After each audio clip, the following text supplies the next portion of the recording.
നമ്മൾക്ക് നഷ്ടപ്പെട്ടുകൊണ്ടിരിക്കുന്നത് നമ്മൾ ആർജിച്ചെടുത്ത ഊർജമാണ്. ആ ഊർജം നഷ്ടപ്പെടുത്തരുത്. കാരണം ഒരു ട്രാൻസ് വുമണിനെ സംബന്ധിച്ച് അവളുടെ സർജറി കഴിഞ്ഞാൽ ലൈഫ് ലോങ് ഹോർമോൺ ട്രീറ്റ്മെന്റ് ചെയ്തുകൊണ്ടിരിക്കണം. ഈ ഹോർമോൺ ട്രീറ്റ്മെന്റുകൾ ചെയ്യുമ്പോൾ ഏതൊക്കെ അവയവങ്ങളെ അത് ബാധിക്കുന്നുണ്ടെന്ന് നമുക്ക് പ്രെഡിക്റ്റ് ചെയ്യാൻ പറ്റത്തില്ല ഒരിക്കലും. പക്ഷേ ഈ ഒരു സിറ്റുവേഷനിൽ ഏതൊരു ട്രാൻസ് വുമണും ആഗ്രഹിക്കുന്ന, അല്ലെങ്കിൽ ഒരു ട്രാൻസ്മെന്റും ആഗ്രഹിക്കുന്ന സന്തോഷപ്രദമായിട്ടുള്ള ഒരു ലൈഫാണ്. ഈ സന്തോഷം എന്ന് പറയുന്നത് സ്നേഹം. ഈ സ്നേഹം എന്ന് പറയുന്നത് നമുക്കൊരിക്കലും സയന്റിഫിക്കലി പ്രൂഫ് ചെയ്യാൻ സാധിച്ചിട്ടില്ലാത്തൊരു കാര്യമാണ്, അല്ലെ? ഒരു വെള്ളം കൊണ്ടുവന്ന് നമ്മുടെ മുമ്പിൽ വെച്ചാൽ നമുക്കത് പ്രൂഫ് ചെയ്യാം, ദാറ്റ്സ് വാട്ടർ ആണെന്ന്, ഇല്ലേ? നമുക്ക് സയന്റിഫിക്കലി പ്രൂഫ് ചെയ്യാൻ പറ്റാത്ത ഒരു കാര്യമാണ് സ്നേഹം. എവിടെ, എങ്ങനെ, എപ്പോൾ എന്ന് നമ്മൾ ചോദിക്കുമ്പോൾ അതിനൊരു ഉത്തരവില്ല.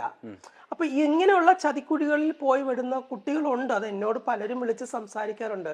ഇങ്ങനെയായിരുന്നു, അങ്ങനെയായിരുന്നു, ഞാൻ അത് കൊടുത്തു, ഇത് കൊടുത്തു, അങ്ങനെ ചെയ്തു, ഇങ്ങനെ ചെയ്തു എന്നൊക്കെ പറയുമ്പോഴെല്ലാം ഞാൻ പറയും, ഞാൻ ഓരോരുത്തർക്കും അഡ്വൈസ് കൊടുക്കാറുണ്ട്, ഇതല്ല ലൈഫ്. അതുകൊണ്ട് തന്നെ നമ്മൾ 99% നമ്മളൊരു സൗഹൃദത്തിന് വേണ്ടിയിട്ട് നമ്മുടെ ഊർജവും സമയവും എല്ലാം നമ്മൾ വിട്ടുകൊടുക്കുമ്പോൾ 1% നമ്മൾ നമുക്ക് വേണ്ടിയിട്ടും കൂടി ജീവിക്കണം. ആ 1%ത്തിന് 99%-നേക്കാൾ ശക്തി ഉണ്ടായിരിക്കണം. അപ്പൊ ഈ 99% നമ്മളെ കയ്യിൽ നിന്ന് നഷ്ടപ്പെട്ടാൽ ഈ 1% കൊണ്ട് നമുക്ക് പിടിച്ചു നിൽക്കാൻ കഴിയും. ഇത് ഞാൻ പ്രതീക്ഷിച്ചതാണ് എന്നുള്ളത് അത് ഞാൻ എൻ്റെ കുട്ടികളോട് എല്ലായിടത്തും പറഞ്ഞു കൊടുക്കുന്ന ഒരു കാര്യം. അതുകൊണ്ട് തന്നെ പ്രണയം എന്ന് പറയുന്ന ഒരു ചതിക്കുഴിയിലേക്ക് ആസ് എ പേഴ്സൺ രഞ്ജുമാറിന് പോയി വീഴേണ്ട ഒരു അവസ്ഥ വന്നിട്ടില്ല. എൻ്റെ ഒരു സുഹൃത്തുണ്ട്, അവര് ട്രാൻസ്ജെൻഡർ ആണ്, അവരൊരു സെക്സ് വർക്കർ ആണ്. അപ്പോൾ ഒരു ദിവസം അവരെന്നോട് ഒരു പരിധി കഴിഞ്ഞപ്പോൾ അവർ പൊട്ടിക്കരയാൻ തുടങ്ങി. അപ്പോൾ അവർ പറയുന്നത്, എൻ്റെ ജീവിതം എങ്ങനെയാണ് ഗദ്ദാഫി, അതായത് എനിക്ക് രാവിലെ മൊത്തം ഞാൻ കിടന്നുറങ്ങും, രാത്രി ഒരു 6 മണി 7 മണിക്ക് ശേഷം ഞാൻ രാത്രി സെക്സ് വർക്കിന് വേണ്ടിയിട്ട് ഇറങ്ങും. ഈ സെക്സ് വർക്കിന് ഇറങ്ങിയതിന് ശേഷം ഒരുപാട് ട്രാൻസ്ജെൻഡർ ആയതുകൊണ്ട് അവരെ എക്സ്പ്ലോയിറ്റ് ചെയ്യുന്ന ഒരുപാട് പേരുണ്ട്.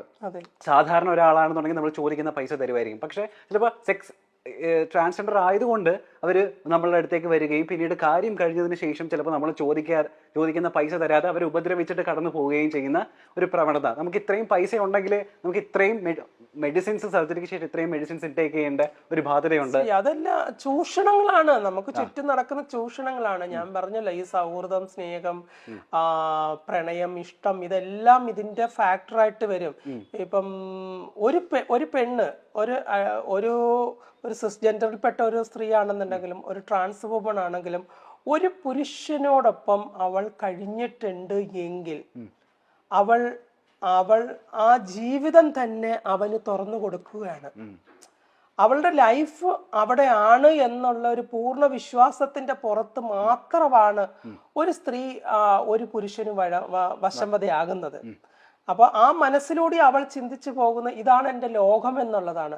അവൾ ആ നെഞ്ചിൽ തല അമർത്തി, മുഖം അമർത്തി, മുറുക്ക കെട്ടിപ്പിടിച്ച് കിടക്കുന്നുണ്ടെങ്കിൽ അവളുടെ ഹൃദയം തേങ്ങുകയാണ്. ആ സമയം അവൾ സന്തോഷം കൊണ്ട് തേങ്ങുകയാണ്. പക്ഷെ ആ പുരുഷൻ ആഗ്രഹിക്കുന്നത് അത്രയും സമയം അവളെ സ്പെൻഡ് ചെയ്യുക എന്നുള്ളത് മാത്രമാണ്. ആ ഒരു ടൈം ഓഫ് പീരീഡ് കഴിഞ്ഞാൽ കഴിഞ്ഞു. പക്ഷെ ആ സ്ത്രീയുടെ ഹൃദയത്തിലേക്ക് കേറിപ്പോവുകയാണ്. അതെ, ഇപ്പം സെക്സ് വർക്ക് ചെയ്യുന്ന സ്ത്രീകളാണെന്നുണ്ടെങ്കിലും അവരുടെ മനസ്സിലും ഒരു പുരുഷനുണ്ട്. അത് മനസ്സിലാക്കണം. അത് വെറുതെ അല്ല. ഒരു സ്ത്രീ ഒരു പുരുഷന് തന്റെ ശരീരം കാഴ്ചവെക്കുമ്പോൾ സർവ്വതും കാഴ്ചവെക്കുന്നതിന് തുല്യമാണ്. അതിപ്പം പണത്തിന് വേണ്ടിയിട്ട് പോകുന്ന അവരുടെ ഗതികേടാണ്. ആ പണത്തിന് വേണ്ടിയിട്ട് അവൾ പോകുമ്പോഴും അവളുടെ ഹൃദയം കൊടുത്തിരിക്കുന്ന ഒരു രൂപം എവിടെയോ ഉണ്ട്. അതെ, അപ്പൊ എക്സാക്ട് ഈ സാധനമാണ് പറഞ്ഞത്. അതായത് നമ്മള് രാവിലകൾ കാണുന്നേ ഇല്ല. രാവിലകൾ മൊത്തം നമ്മൾ കിടന്നുറങ്ങുന്നു, കാണുന്നത് മൊത്തം രാത്രികളാണ്. രാത്രികളിൽ ഈ പറയുന്ന പോലെ നമ്മള് ചൂഷണം ചെയ്തിട്ട് കടന്നു പോവുകയാണ്. ചിലപ്പോൾ നമുക്ക് പൈസ പോലും കിട്ടാറില്ല. ആ പൈസ സ്വരൂപിച്ചിട്ട് വേണം ഇവർക്ക് പിറ്റേ ദിവസം പോയിട്ട് ഹോർമോണൽ ടാബ്ലറ്റ്സ് ഇൻടേക്ക് ചെയ്യാൻ വേണ്ടിയിട്ട്. അപ്പോൾ ഇത്തരം ട്രോമകൾ ഉണ്ടല്ലോ, അതായത് ആരും മനസ്സിലാക്കാനില്ല. രാവിലെകൾ നമ്മൾ കാണുന്നില്ല, രാത്രികൾ മാത്രം. ഇതൊക്കെ ഉണ്ടാക്കുന്ന ഒരു പ്രഷർ ഉണ്ടല്ലോ, തുറന്നു പറയാൻ നമുക്കൊരു കൂട്ടില്ല. കൂടെയുള്ളത് മൊത്തം ഇത്തരം സാഹചര്യത്തിലൂടെ കടന്നു പോകുന്ന ട്രാൻസ്ജെൻഡേഴ്സ് ആയിട്ടുള്ള സുഹൃത്തുക്കളാണ്. അപ്പൊ അങ്ങനെയുള്ള സാഹചര്യങ്ങളിലായിരിക്കും എവിടെ നിന്നെങ്കിലും ഒരു മഴത്തുള്ളി പോലൊരു സൗഹൃദം വരുന്നത്. അവര് പെട്ടെന്ന് വിശ്വസിക്കുക, എന്റെ എല്ലാ ഭാരങ്ങളും ഇറക്കി വെക്കാൻ പറ്റിയ ഒരു ഇടവാണ്. ഇവൾ രാത്രി കാലങ്ങളിൽ പോയി സമ്പാദിച്ചു കൊണ്ടുവരുന്നതെല്ലാം ഇവന് കാഴ്ചവെക്കുവാണ്.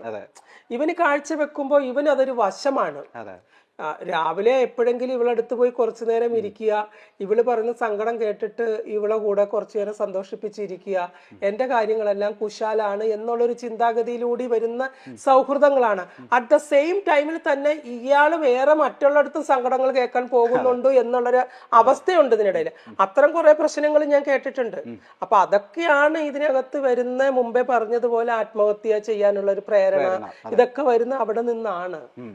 പണ്ട് രഞ്ജു എന്നെ പറഞ്ഞു കേട്ടിട്ടുണ്ട്, അതായത് ഞാൻ മേരിക്കുട്ടി സിനിമ കണ്ട സമയത്ത് അത് രഞ്ജുവിന് ഒരുപാട് റിലേറ്റ് ചെയ്യാൻ പറ്റിയ ഒരു സിനിമയായിരുന്നു. കാരണം ഇതുപോലെ തന്നെ ഒരു കാരണവുമില്ലാതെ, കാരണം പോലും അറിയാതെ പോലീസുകാരുടെ ഭാഗത്ത് നിന്ന് മോശം അനുഭവം ഉണ്ടായിട്ടുണ്ട്, പോലീസ് സ്റ്റേഷനിൽ പോയിട്ട് ഒരു തെറ്റും ചെയ്യാതെ ഇങ്ങനെ കിടക്കേണ്ടി വന്നിട്ടുണ്ട് എന്നൊക്കെ.